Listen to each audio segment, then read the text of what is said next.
मुझे लगता है कि ये बात वीडियो में बताना अच्छा रहेगा लोगों के लिए भी। तो मैंने गुरुजी मंत्रों पे एक्सपेरिमेंट किया था। वैसे तो मैं आपको बता चुका हूँ, पर फिर भी एक वीडियो में डाल देता हूँ। तो मैंने मंत्र जो ऑलरेडी वैदिक काल में या तांत्रिक किताबों में लिखे हुए हैं, उसके अलावा मैंने खुद से बनाया और उसमें मैंने नीम करोली बाबा का नाम ऐड कर दिया। मंत्र सिंपल अपने आप बनाया। तो अपने आप बना के मैंने उसका एक्सपेरिमेंट किया कि चित्त पे उसका भाव करने से कुछ होता है कि नहीं। तो मैंने ये अनुभव किया कि तीसरे दिन मैंने उन बाबा के और कुछ सिद्धों के दर्शन किए थे। तो ये मुझे ऐसा लगता है कि अगर इस मंत्र का या इस भाव का स्मरण बार बार किया जाए तो ये प्रभावित होगा और ये फंक्शनल हो जाएगा, बाद में फंक्शन करने लगेगा।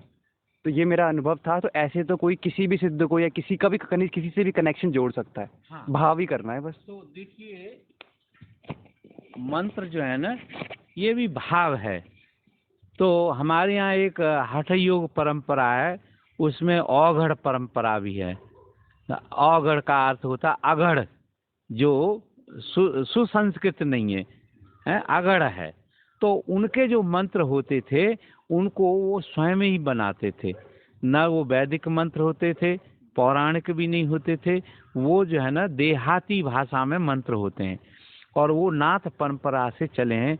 मैं उनका जो शुद्ध रूप है वो नाम उनका याद नहीं है, पर औगढ़ मंत्र जो है ना वो व्यक्ति स्वयं साधक बनाते थे या साधना करते करते वो उनके अंदर प्रकट होते थे। जैसे आपने नीम करौली बाबा का नाम लिया, हालांकि नीम करौली बाबा से आपका कोई मंत्र वो आपके इष्ट नहीं थे, कोई भाव, लेकिन एकाएक आपको उनके उसमें आ गया और आपने उसको नाम को मंत्र के साथ या मंत्र के रूप में जोड़ के मंत्र बना लिया, तो वो आपका स्वयं व्युत्पन्न मंत्र हो गया वो। तो ये औगढ़ परंपरा में ऐसा होता है। सिद्धों में अनेक मंत्र जो है ना अपने आप जागृत होते हैं, जिनके कोई सांस्कृतिक अर्थ नहीं होते, है ना। अर्थ वो ढूंढोगे तो उसमें अर्थ नहीं होते, लेकिन ये मंत्र भी फिर जो है ना काम करते हैं। तो बाबा नीम करौली एक महान सिद्ध हुए हैं और भारत के लोगों की और विश्व के लोगों की उनमें आस्था है। तो उनका भाव आपके अंदर जगा है तो कोई न कोई संस्कार रहा होगा और ये अच्छी बात है। और हम जो ये अनुभव शेयर कर रहे हैं ये सबके कल्याणकारी हैं, क्योंकि जो जो हमें अनुभव होता है वो दूसरे को भी हो सकता है और उनसे प्रेरणा मिलने से उनके अंदर वो भाव जागृत होता है। इसीलिए हमें सभी साधकों को, अच्छे साधकों को खास तरीके से अपने शेयर सबके साथ बांटना चाहिए, पर उन्हीं लोगों के साथ बांटना चाहिए जिनकी उनमें श्रद्धा हो, सुनने की इच्छा हो, तो उनके अंदर वो एक विशेष संस्कार पैदा करते हैं। धन्यवाद। और किसी को कुछ कहना है? चलिए, तो आज हम जो है ना देवी माँ के बारे में थोड़ी सी चर्चा कर लेते हैं ना। जय गुरुदेव। देखो, भगवान शिव और शक्ति, भगवान शिव और शक्ति इस संसार के माता पिता हैं। एक श्लोक है उसमें यही कहा गया है कि भवानी शंकरौ वंदे श्रद्धा विश्वास रूपिणौ। भगवान शिव और माता शक्ति, इनको दो प्रतीकों से जोड़ा है। भगवान शिव को उन्होंने कहा कि श्रद्धा, है ना, श्रद्धा जो है इष्ट को प्राप्त करने में बहुत महत्वपूर्ण है।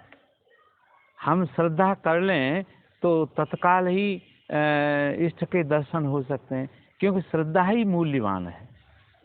अगर हम अश्रद्धा से कोई कार्य करें तो फिर बात बनती नहीं। तो भगवान शिव को यदि प्राप्त करना है तो दूसरा, एक पहला श्रद्धा, दूसरा एक भाव है तो वो है विश्वास।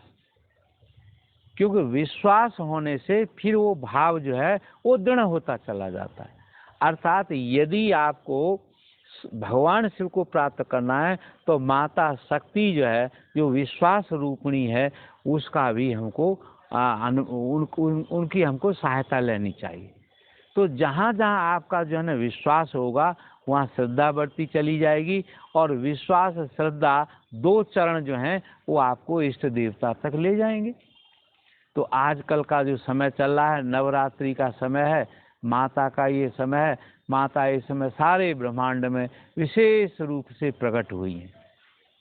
सभी देवी देवताओं के भारतीय संस्कृति में त्योहार हैं, उत्सव हैं। तो उस समय ऋषि मुनियों ने या ज्योतिषियों ने, सब लोगों ने काल गणना करके सभी देवी देवताओं के विशेष तत्व का जब प्रकट होता है, ऐसे हमारे यहाँ त्योहार बनाए गए। हमारी संस्कृति जो है ना, उत्सव की संस्कृति है, आनंद की संस्कृति है, उत्साह की संस्कृति है।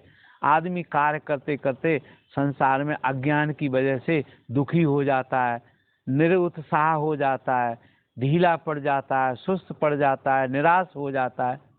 तो संस्कृति में हमारे ऋषि मुनियों ने ये व्यवस्था की कि जो आदमी निराश हो गए हैं 3 महीने, तो हर 2-3 महीने के बाद बढ़िया से बढ़िया कोई न कोई त्योहार हमारे यहाँ आ जाता है। तो त्योहार जो है हमारी संस्कृति हम सबको उल्लास देता है, नया जीवन बना देता है। तो त्योहारों का बहुत महत्वपूर्ण है। हमारे यहाँ हर दिन का त्योहार है। सोमवार को भी त्योहार है ना, और मंगल को भी त्योहार है। सारे दिन और 12 महीने, हर एक महीने